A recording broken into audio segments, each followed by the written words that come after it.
আমাদের বাড়ির পিছনে কিন্তু অনেকটা জায়গা, আর সেই জায়গাতে না অনেক কচুর শাক হয়েছে। আর কচুর শাকগুলো এত কচি কচি, সব সবুজ সবুজ শাকগুলো, আর একটুও না গলা চুলকায় না। আর তার জন্য আজকে কয়েকটা কচুর শাক বাগান থেকে আমি তুলে নিয়ে এসেছি। আর আমাদের বাড়ির যে কাজ করছে যারা, আর সেই লেবার দাদাদের বলেছিলাম কি কটা কচুর শাক তুলে দাও না, তা তারা কটা তুলে দিয়েছে। আর আমিও সামনে সামনে যে কটা ছিল সে কটা তুলে নিয়েছি। কিছুটা আমি নিজে রেখেছি আর কিছুটা আমি কাকিমাকে দিয়েছি। কাকিমাও রান্না করছে কচু শাক, আর আমিও করছি, আর আমি কাটছি এখন কচু শাকগুলো। আর কচু শাক জানো তো, কাটতে বসে আমি একটুখানি গল্প করছিলাম, আর আমাকে বলছে যে হাত কেটে যাবে, এদিকে ওদিকে তাকিও না। আর আমি এইদিকে দেখো কচুর শাক, এই বলতে বলতে অনেকগুলো কচুর শাক কাটা হয়ে গেছে। আর কচুর শাকের না আমি আজকে খোসা খুব একটা ছাড়াইনি, একদম কচি তো।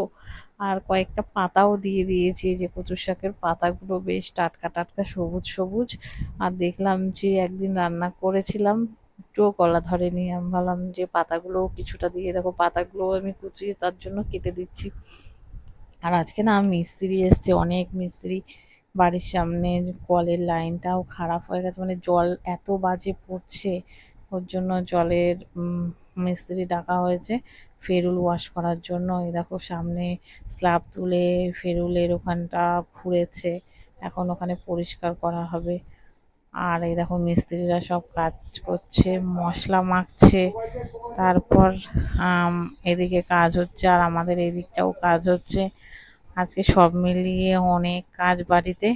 তো মিস্ত্রিরা চলে এসছে, এই যে মশলা মাখছে। এবার চলো আজকের মতো রান্না করি গিয়ে। এখন তো এইসব নিয়ে আমি অনেকক্ষণ এখানটা সময় কাটালাম। তারপর রান্না বান্না এখনো হয়নি, সেগুলো বাকি আছে। আর মিস্ত্রিরা কাজ করছে, তাদের জন্য আবার চাও করতে হবে। চা আমি বসিয়ে এসেছি, এবার গিয়ে নামা। আজকে যা রোদ উঠেছে তাতে মনে হচ্ছে মিস্ত্রিদের অবস্থা এখনই খারাপ। এখন কিন্তু 9:30-10টা বাজে, তাতেই ওদের গা থেকে ঘাম ঝরছে। সত্যি রোদে কাজ করতে তো খুবই কষ্ট হয়, আমি একটুখানি দাঁড়িয়ে বুঝতে পারছি, পুরো ঘেমে যাচ্ছি। তো চলো আমি ঘরে যাই, ঘরে গিয়ে আমার মিস্ত্রিদের চা দিই। তোমরা ভালো থেকো, সুস্থ থেকো, এখনকার মতো টাটা বাই।